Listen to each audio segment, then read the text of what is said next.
Kecha bittasi kelibdi, bolam Sabril ichardi, xurujlari to'xtagandi.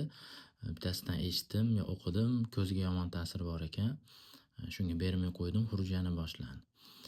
Baraka topkurlar, Sabrildan, ya'ni Vigabatrin Sabrildan bu darajada qo'rqmanglar. Bu prям ko'r qilib qo'ymaydi. Birinchidan. Ikkinchidan, judayam ko'p ilmiy izlanishlar olib borilgan. Minglab bolalarni, Sabril ichayotgan bolalarni tekshirishganda 1% ham chiqmagan ko'zga zarari. Ko'zga zarar deganda ko'r qilib qo'ymaydi. Ko'ruv maydonini toraytirishi mumkin.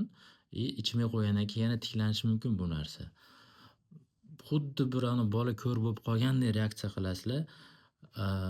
Bitta narsani tushuning. Bolangizda har kuni bo'layotgan xuruj, shu infantil spazm, Sabrilda beradigan zararidan 1000 marta xavfli. 1000 marta. Bir marta emas, 1000 marta. O'shaning uchun qayoqda yo'q narsalarni o'qib olmay, qayerdandir eshitib olib, bu mana biz Yevropaga o'qishga borganda xalqaro ekspertlar bilan gaplashamiz. Masalan, Sabrilni eng ko'p ishlatadigan Yevropada tashkilotlar bor.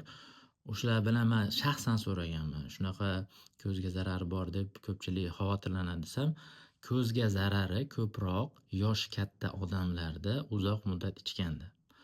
Bolalar ichsa ko'zga deyarli zarari yo'q. Bu haqida juda ham ko'p ilmiy izlanishlar olib borilgan.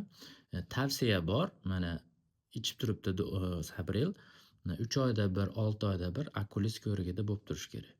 Bo'ldi. Bu degani ichishingizga ertasi ko'r bo'lib qoladi degani emas.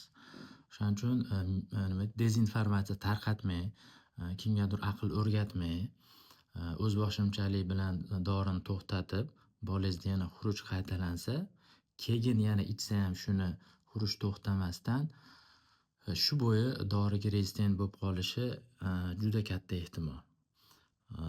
O'shaning uchun Sabrilda unaqa qo'rqmay, kerak bo'lsa juda katta doza ichib, yillab ichib yurganlar bor, hech narsa bo'lmagan. Doktor ham ko'r bo'lib qolsin demaydi. Kerakligi uchun beriladi dori. Nafaqat Sabril, hamma dorini nojo'ya ta'sirlari bor. O'shaning uchun tavsiya qilindimi, amal qiling. Masalan 3 oyda, 6 oyda ko'z tekshirib turing, bo'ldi.